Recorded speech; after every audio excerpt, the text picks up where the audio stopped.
ला ला ला ला ला। सुनो जी, मैं जा रही हूँ अपनी अम्मा के घर, ठीक है। तुम्हारा शाम का खाना बना के मैंने फ्रिज में रख दिया है।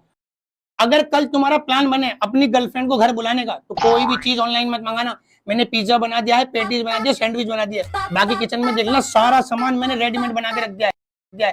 कमरा बिल्कुल साफ कर दिया है, तुम्हारा शैम्पू रख दिया है, 2-3 बिल्कुल रोमांटिक मूवी DDLJ कहो ना प्यारे में निकाल के रख दिए हैं। और अगर कल तुम्हारे कुछ प्लान में बदलाव हो तो मुझे कॉल करके बता देना, मैं अपने घर ही रुक जाऊंगी, ठीक है। ये जो तुमने अभी सुना, इसे कहते हैं मुंगेरी लाल के हसीन सपने। देखियो अभी मत। अजीबा, मैं क्यों देखूंगा? अरे तू देख के तो दिखा, गर्लफ्रेंड बनाएगा तू? नहीं, मैं नहीं बनाऊंगा। तू बना के तो दिखा गर्लफ्रेंड। सोच भी मत लियो, 2-3 दिन ये घर जा रही हूँ इस बारे में समझ के, कुत्ते पहले तू निकल चल। देखो जी बहनों, जब भी तुम अपने मैच पे जाओ, बिल्कुल ऐसे ही अपने पति को डरा के धमका के जाओ। 2-3 दिन तक इसके दिल में खौफ रहना चाहिए। बड़े कुत्ते होते हैं मियाँ, गर्लफ्रेंड ढांस लेते हैं मिनट से पहले, पीछे बड़ी अय्याशियां करते हैं, ठीक है। ऐसे करना बहनों। ला ला ला ला ला ला ला ला ला ला ला।